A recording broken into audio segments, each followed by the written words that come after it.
So I had just started a general collective reading and the camera cut off. So I had to fix it.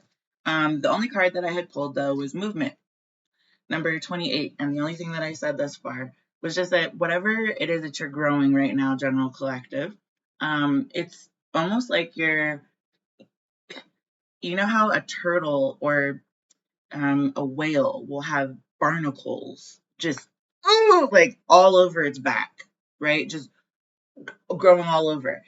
There's all those videos of people going out into the wild and doing ocean cleanup. And what they're really doing is trying to figure out how to scrape barnacles off of sea creatures, how to clean up the litter, how to get the trash out of the water, clean up oil spills, figure out how to help each individual ecosystem, whether it's tropical system, like coral reefs or something like that, or if it's I don't know, the Red Sea. I don't know. No matter what environment people are working in, they're trying. This has the feeling of needing to scrape the barnacles off almost your own back so that you can let go of that crazy mindset. Okay. This is that, like, it's almost like the size of this emu ostrich's brain is, it seems small, right? But it's also the biggest bird that exists. It might be kind of bird brain of me to say that, but also, um, this one's off in the distance. It's way off. Like, this is an idea that you've let go of. It's resetting the environment in order for you to reset yourself. I've said this before, I'll say it again. Actually, when I was younger, I wrote a poem called The Addict, and it was about a nurse who couldn't figure out how to get a tap line into one of her patient's arms, right? And because she couldn't figure that out, the patient was about to die. And at the very last minute, she realized that she had a heroin addict in the room right next door who was very good at getting a PICC line in someone's arm. So this is an ethical question that's going on. This is about reevaluating your morality. What are the weights that you're willing to carry? Which ones are you going to just let go of? You know what I mean? How much do you want to have to occupy your mind with thinking about things that you don't want to think about? How much do you want to be burdened? How much do you want to carry on your back? That's a question that's going to be really important this month for everybody to consider. If it's not working for you, you need to move on. You need to move forward. I don't know why I'm hearing towards grassy knolls. That was really specific and weird. Yeah, this is into the unknown. Grassy knolls. There's something about like this not being really that unknown. You do know. You do know. Look, there's nothing that you don't know about these ideas that you've already had before. You might have been gassed up about some things, carrying burdens. Like I said, just a whole bunch of superfluous energy that does not even belong to you. People sometimes will, I don't think they necessarily do it on purpose. Some people do. Okay. But others don't. Uh, you can have a friend. Let's just use this as an example. You can have a friend that you spend a lot of time with, right? And you really like having them at your house, but every time that they're over, after they leave, you feel drained. Like you don't have any energy left. You don't have any like I don't know, you feel tired, literally maybe lethargic. Those kind of people, you need to be careful about having them in your space.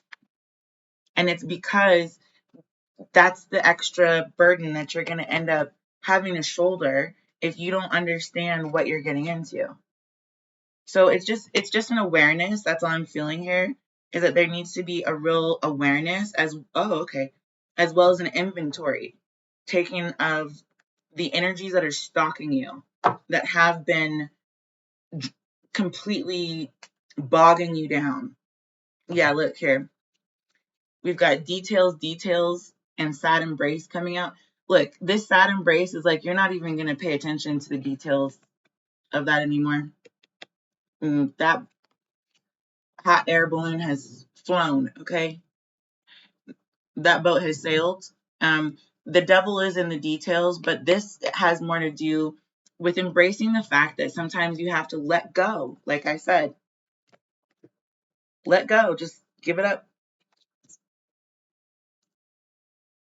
And sometimes that's the best way to move towards, a meadow that might fit your needs a little better. I don't know what this is about. Well, I do actually. It's about like fields, meadows, grassy knolls, hills.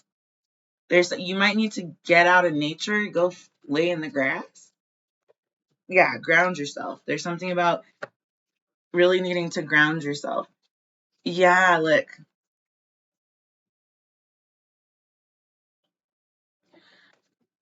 that's what I mean by sometimes when you're moving forward or moving towards the things that you know you're in line with or that you've always known that you're in line with, other people don't know that. So they may end up inadvertently or intentionally kind of putting a damper on you, quite literally on your back.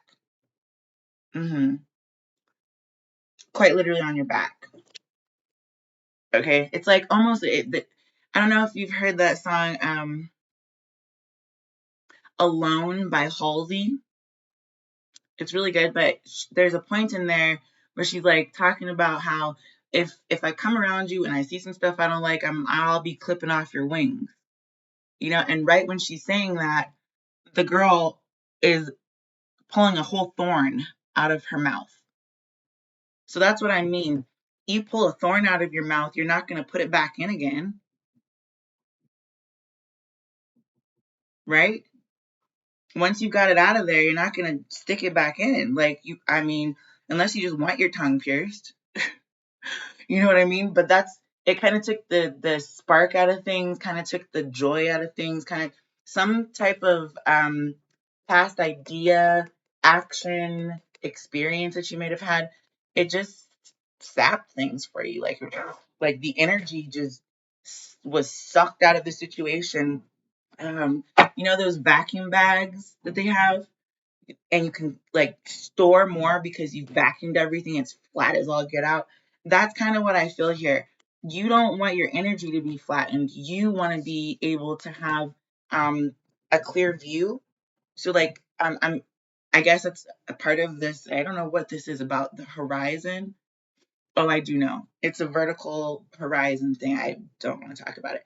But this is really like you needing to really kind of take down the level of burden, and I'm going to keep saying that word on purpose, for yourself until you come to a place where you can balance things and you're able to see where you want to go. Where are the sparks flying? Where are they not flying? Like that's part of navigating safely through any environment that you might encounter. So if you're trying to find, I almost feel like you're trying to find a safe place to exist. And it doesn't mean that you don't feel safe in your current environment. It just means that it's an emotional, spiritual space. It's the availability of yourself to show up in a positive manner rather than showing up and having other people who knowingly or unknowingly, intentionally or unintentionally, trigger you.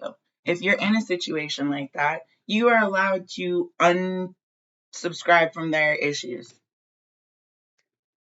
You don't have to pay for that. You don't have to pay attention to it. You don't have to continue to endorse people, places, or things that are going to try to pick at you, poke at you, pull your energy in any negative way, or put a damper on um,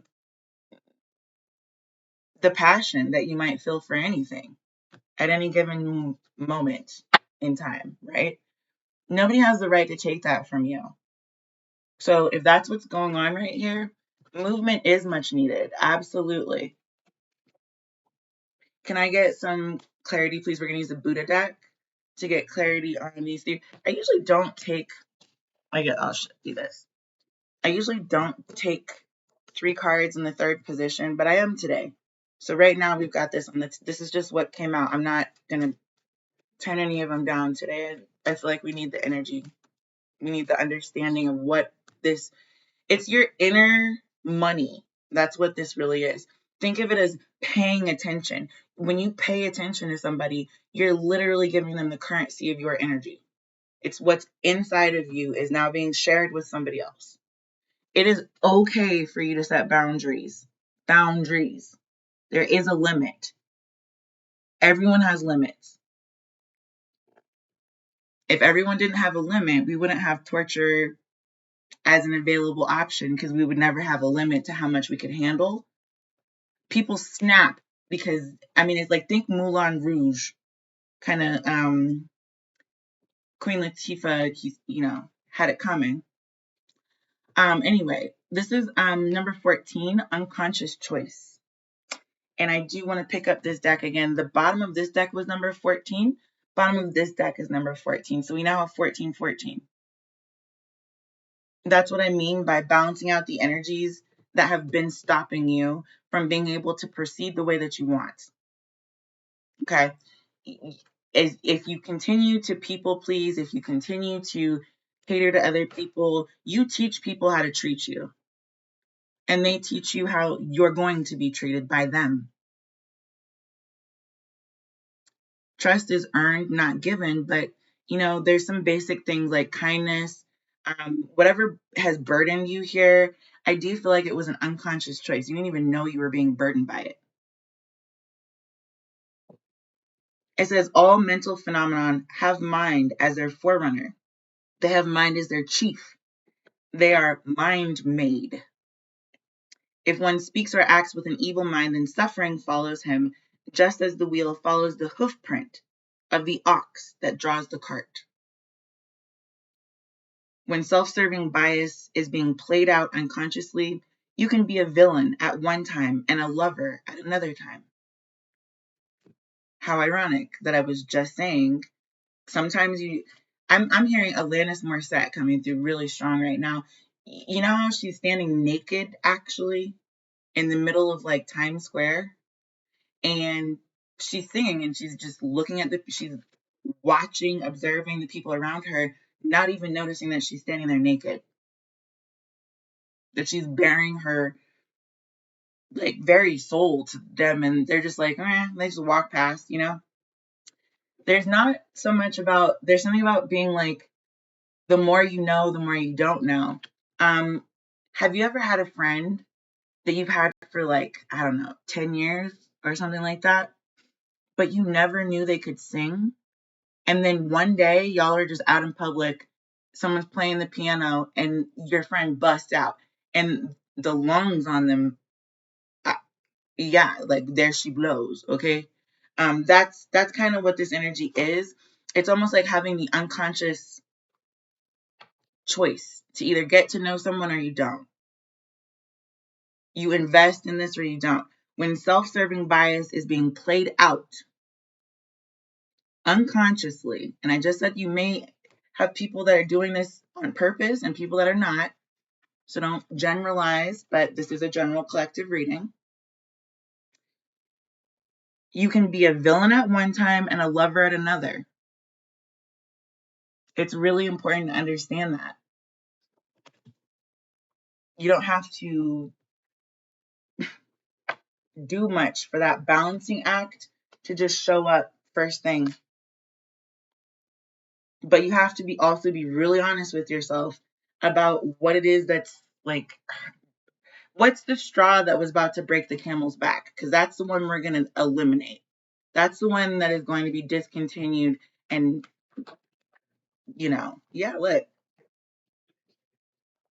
look at this. That's how it's coming out. Number 1, Bone Collector, and I will look at the cards that came out behind it, but it's a lot for each, so I don't really want to take all of it. I'll get the general feeling though. So this is the Bone Collector, number 1. This is a shaman, and this shaman is obviously aware of where they're going. Okay, into the unknown being here, and then Bone Collector coming out.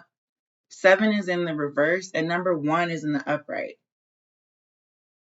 Oddly enough, I kind of feel like this bone collecting energy has a lot to do with either knowing where you're going or not, being able to see where you're going or not, being able to be the villain or the lover. Okay, it is what it is. It doesn't mean that there's one right or wrong way to do things, but coming out with the compass in reverse, this bone collector, there's something about this in-between spot, which is what I was trying to say at the beginning of this reading.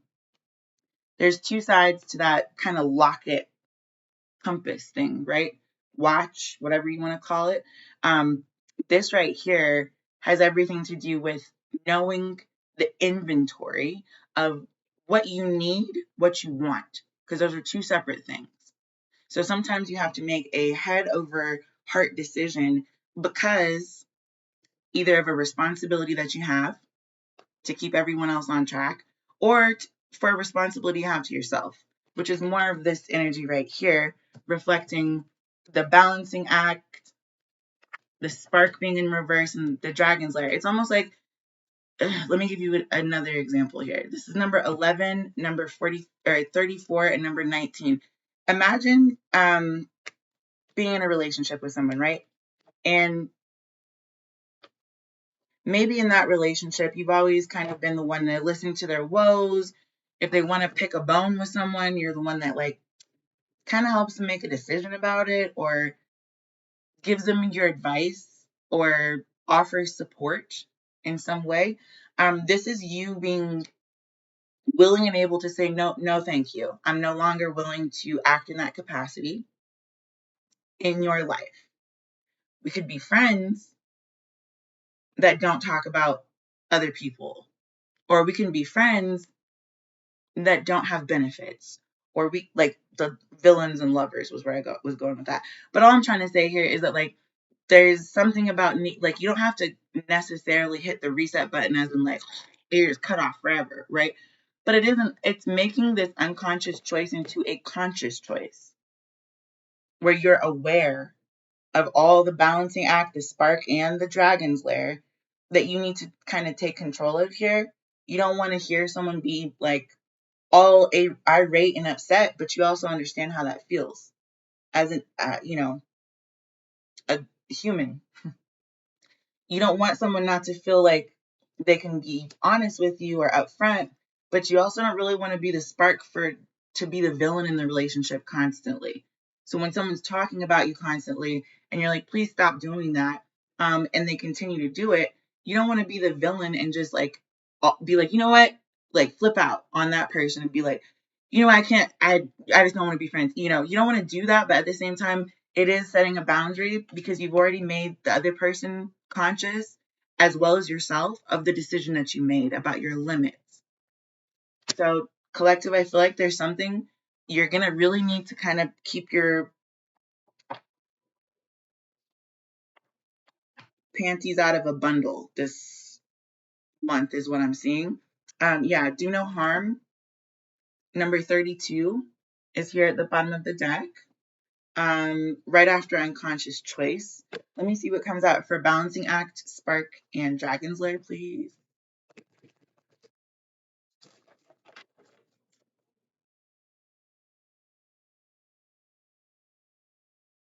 Number 27, death in the reverse with the balancing act. Number 11, and I get here, see if I can pull these towards me. I just put these